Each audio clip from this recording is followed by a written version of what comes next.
No one has a greater stake in the outcome of events that are unfolding today than your generation. It's inspiring to see you devote your time and energy to help the United States seize the historic changes sweeping the Middle East and North Africa. It's a moment of great challenge, but also a moment of opportunity for greater peace and security for the entire region. I intend to work with you to seek a peace that will address our security concerns. An incredible new video just into our newsroom of a massive twister hitting central Oklahoma. Rick has been watching. Oh my God! Back up! Oh no!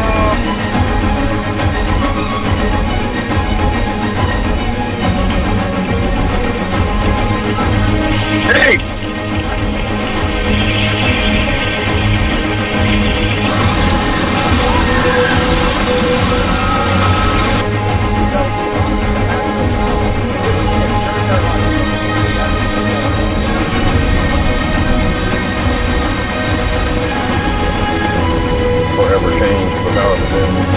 Along the state's flood zone.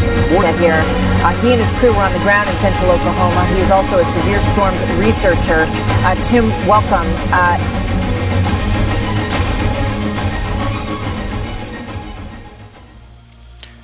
Bonjour et bienvenue aux capsules eschatologiques. On va parler rapidement, après avoir, qu'on vous a montré les attributs physiques un peu de Hélénine.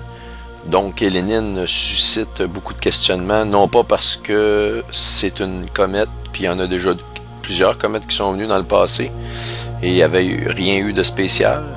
Et évidemment, vous allez voir que le rôle des réseaux de médias importants, les mainstream médias, vont essayer de faire passer toutes les personnes qui se questionnent sur cette comète-là pour des fous. Ils vont bien s'amuser, vont bien se marrer.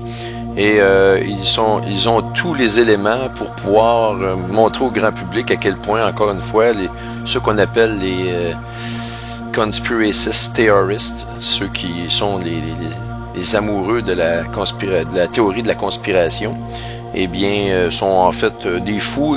Et surtout pas, il faut surtout pas écouter ces gens-là, parce que voyez-vous comment ils sont aberrants. Fait qu'ils vont mettre dans le même paquet même les recherchistes, ceux qui ont mis énormément de travail et qui font une recherche sérieuse, et ils vont les mettre dans le même paquet que des agents payés pour de la désinformation. Fait que évidemment, il y a des opérations dans lesquelles on met des gens qui se font passer pour le public, qui font toutes sortes de conneries, et donc les médias vont les prendre en exemple. Et donc les gens qui se posent des questions, exemple, c'est quoi qui se passe sur la météo? Pourquoi que la météo est rendue totalement chamboulée partout sur la planète? Ben, au lieu d'aller plus loin, ils vont écouter les nouvelles, ils vont voir, ok, oui, des gens qui disent n'importe quoi, ils vont se désintéresser du sujet. On tue le message en tuant le messager, si vous voulez. Et je vais vous montrer ici quelque chose que j'aime beaucoup. C'est une carte ceux qui connaissent le jeu de cartes des Illuminati. Et on a une carte qui s'appelle Conspiracy Terrorist. C'est justement cette carte-là ici. On voit que c'est premièrement, il dit que cette carte n'a aucun pouvoir. Non, excusez, que le groupe de Conspiracy Terrorists n'a aucun pouvoir et le groupe le plus moqué et adoré, si vous voulez, par les Illuminati, parce qu'ils ont souvent des idées qui servent absolument à rien et farfelues. Mais par contre, quand vous contrôlez ce groupe-là, vous allez avoir plus de cartes dans votre jeu à chaque fois. Donc, ça vous donne énormément de puissance. Autrement dit, le fait qu'il y a beaucoup de groupes qui vont mettre toutes sortes de nouvelles sans vraiment faire une analyse minimum, vous allez avoir de l'information qui part de bouche à oreille, ça s'en va d'un site qui s'en va à d'autres sites. Finalement, ce qu'on comprend, c'est que si vous contrôlez ça, donc vous avez juste à rajouter des taupes, quelques agents de désinformation à travers ça, des groupes qui vont rire de ces gens-là ici, et eux, finalement, ils se questionnent. Le point de départ de la raison pourquoi on se questionne sur Hélénine, c'est le fait que lorsqu'elle s'aligne, il y a des problèmes. C'est un fait. Mais la NASA ne va pas vous dire Ah oui, oui, ils vont rire de vous parce qu'ils vont vous dire bah, c'est une petite comète ridicule. Eux, il n'y a rien d'autre qu'une comète qui va passer. Évidemment, ceux qui ont dit que c'était une naine brune passent pour des fous. Ça va être une comète qui va passer. Par contre, ils ne vont pas nous expliquer pourquoi il y a eu des alignements. C'est quoi cette histoire-là qu'elle s'aligne et qu'on a des grands tremblements de terre. Ça, on n'en parle pas trop. Donc, on oublie le point de départ de cette discussion-là qui est que lorsque Lénine s'aligne, eh bien, elle crée des tremblements de terre.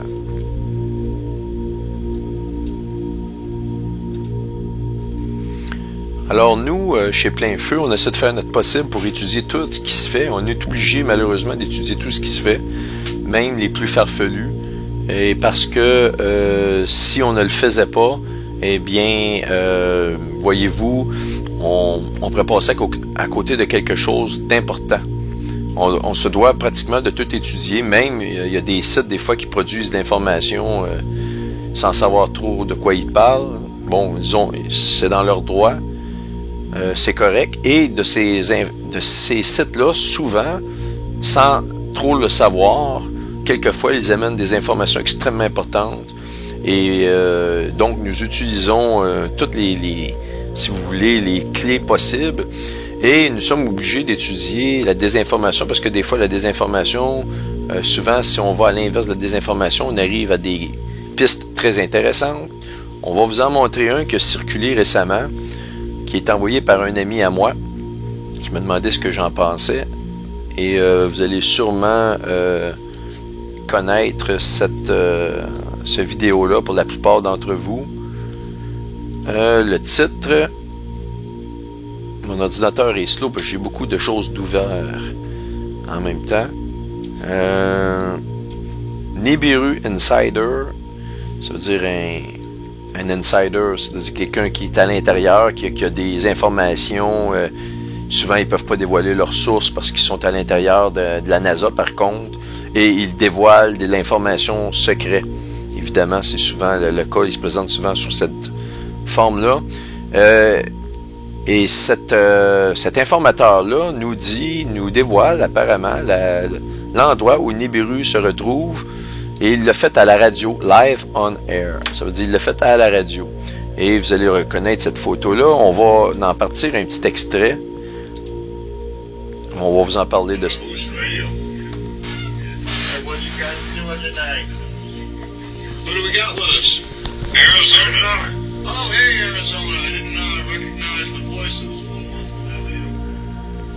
Hey, I'm doing real good. I got some really good stuff for you guys. If you got an ink pen, you might want to write this down.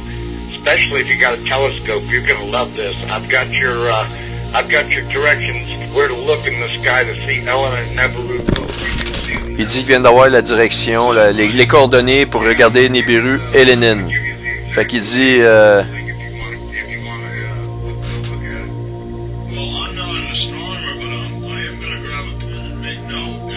Là, il dit, je vais prendre un crayon. Il dit, je suis pas un astronome. Il dit, je vais noter les coordonnées.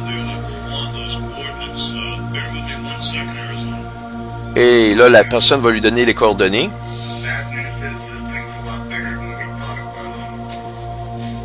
Bon, il dit que la mauvaise nouvelle, c'est une chose, en parlant de Lénine, Nibiru, c'est plus gros que ce qu'on avait pensé. De toute façon...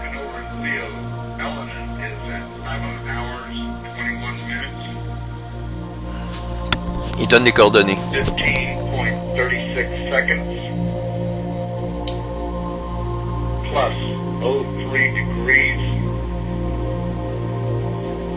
34 feet. 26.6 inches. She's coming in at 26,000 miles an hour. Bon, je vais arrêter ça là parce que vous l'écouterez là. Et il dit que cet objet-là, Lénine, il a donné les coordonnées. Il dit que ça s'en vient à 26 000 milles par heure. Il dit que c'est vraiment plus gros que ce qu'on avait pris, mais ça dramatique. Là, il nous dit que c'est ça, il nous donne la vitesse. Et on va s'arrêter là. J'ai déjà assez d'informations pour vous dire que il y a un tas d'erreurs aberrantes et que c'est de la désinformation ou c'est quelqu'un qui veut faire peur. Mais je pense, moi, c'est des gens payés pour amener de la désinformation. Et je vais vous expliquer pourquoi.